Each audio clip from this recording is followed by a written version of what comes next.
भूत महल, दिल्ली का भोली भटियारी महल। भारत की राजधानी दिल्ली में एक ऐसा महल है जिसे लोग भूतिया मानते हैं।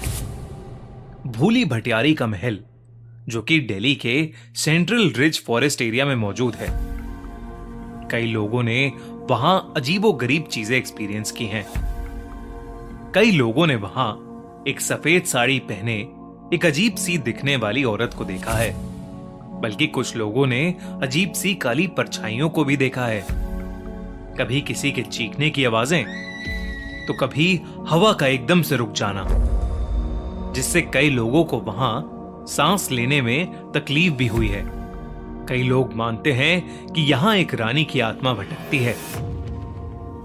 भूली भटियारी के महल के सिक्योरिटी के लिए भी वहां आज तक कभी कोई भी गार्ड रात में टिक नहीं पाया है। रोज शाम होते ही वहां पुलिस बैरिकेडिंग करना शुरू कर देती है। किसी का भी वहां अंधेरा होने के बाद जाना मना है।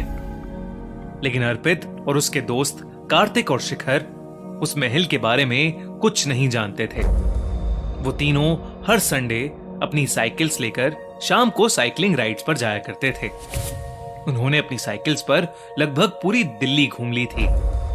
पर एक संडे शाम वो दिल्ली के सेंट्रल रिज वाली रोड पर साइकिल चलाते चलाते एक अजीब सी सुनसान सी जगह पर पहुंच गए थे।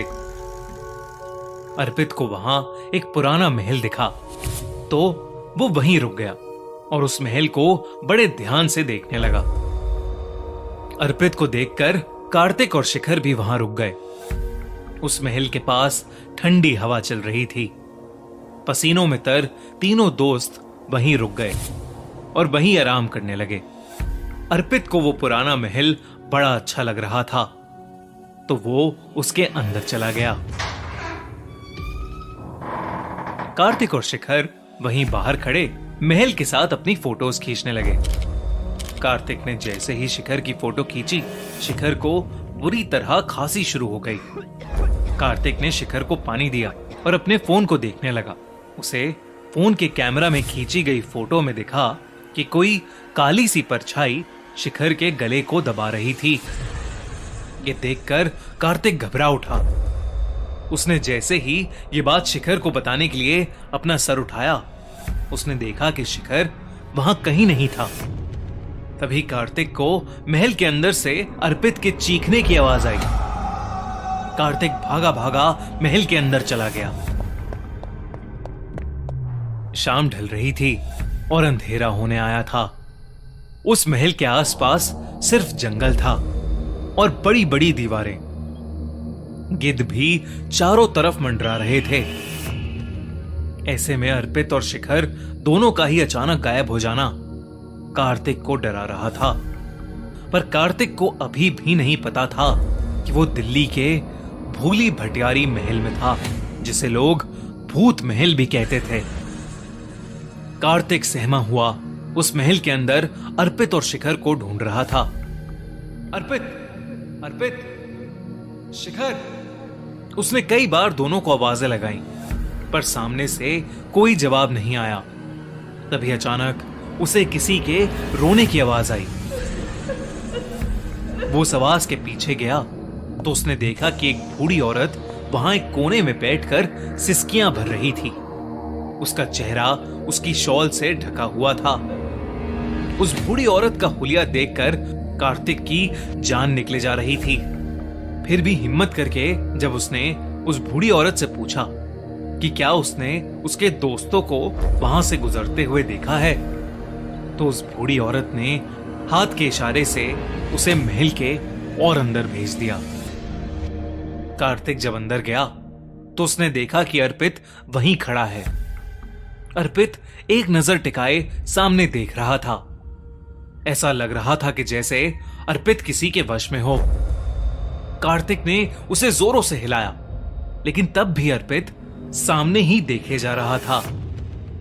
कार्तिक ने जब ध्यान से सामने देखा तो उसे सामने एक छत सी दिखी और उस छत पर एक औरत।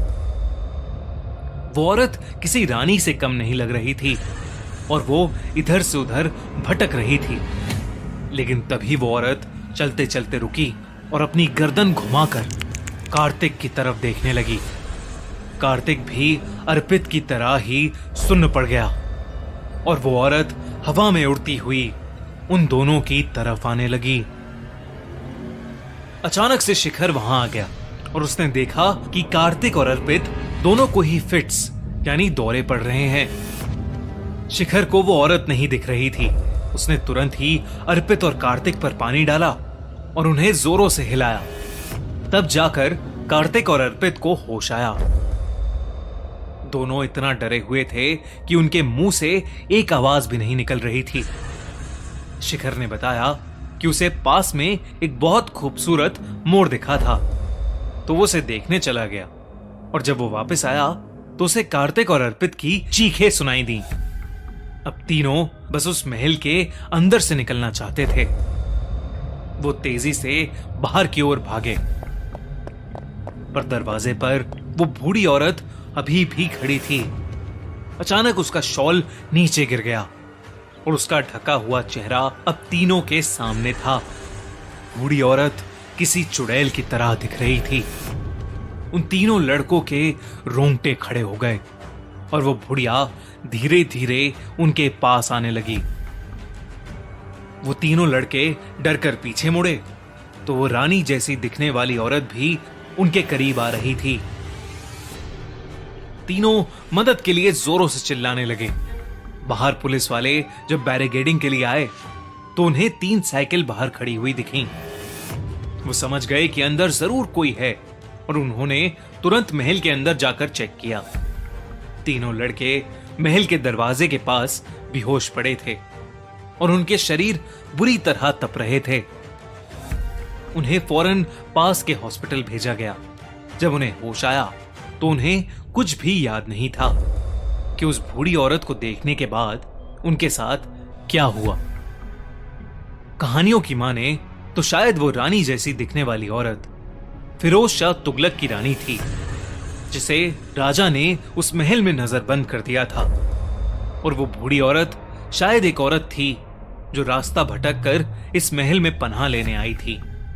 कहते हैं दोनों ने ही इस महल के अंदर अपना दम तोड़ दिया था। और हां, आपको क्या लगता है, क्या आप भूली भटियारी के महल में जाना चाहेंगे? हमें कमेंट्स में जरूर बताएं।